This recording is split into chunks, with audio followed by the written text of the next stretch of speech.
Good morning. Welcome back to the Sunday Serving channel. Words of hope and truth and inspiration from the gospel. And such a wonderful theme.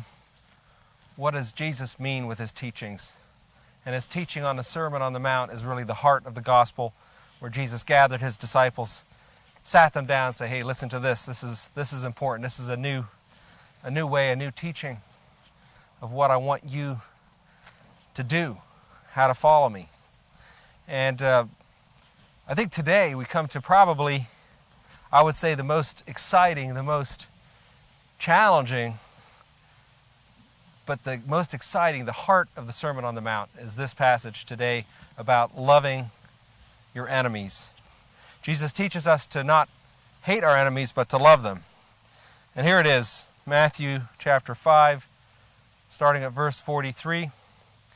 You have heard it was said, love your neighbor and hate your enemy. So he was quoting the law like he did many times. This is what the prophets of old said, love your neighbor and hate your enemy. But I tell you, love your enemies and pray for those who persecute you, that you may be children of your Father in heaven. Wow. So here's a new commandment. Love your enemy and pray for those who persecute you, so that you may be children of God. So obviously that's God's will. Let's go on before we talk about it. He causes his sun to rise on the evil and the good, and sends rain onto the righteous and the unrighteous.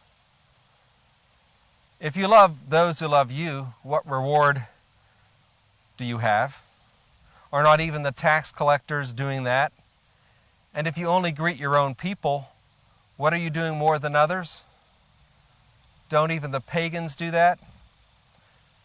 Be perfect, therefore, as your heavenly Father is perfect. Wow. So that's a real demand there. Be perfect. Who can be perfect? Love your enemy. Do good to those who persecute you. What does that mean? Is that just something sentimental that's good for Jesus to say, but not for us? No, this is truth. And not only is it truth because Jesus said it, we should do it just because he said it, even though it's hard. It's truth because it works. It's revolutionary. You know, every person, I don't care how good or bad or evil, every person, somewhere deep inside of them, has a spark of God.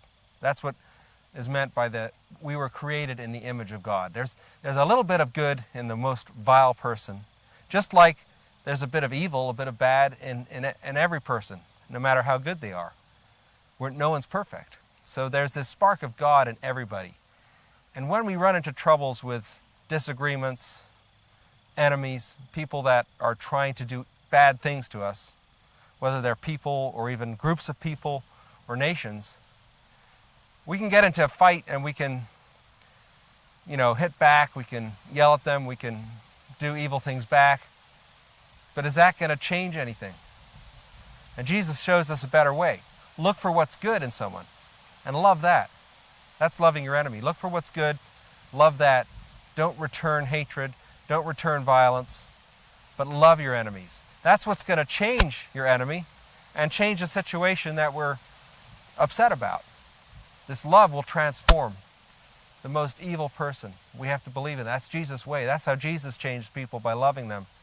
So this new way in the Sermon on the Mount, to love your enemies, to do good to those who persecute you, because God does that. He's just to everybody. He sends the rain and the sun. Doesn't matter if they're good or bad. He loves everybody. He wants an evil person to change. We should want our enemies to change, just like we know we have to change.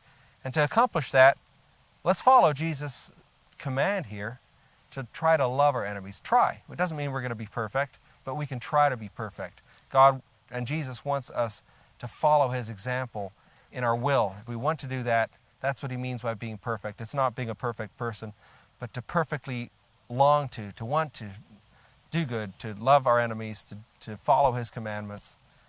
Give it a try. I think it works. And I think it works in interpersonal situations. It does work.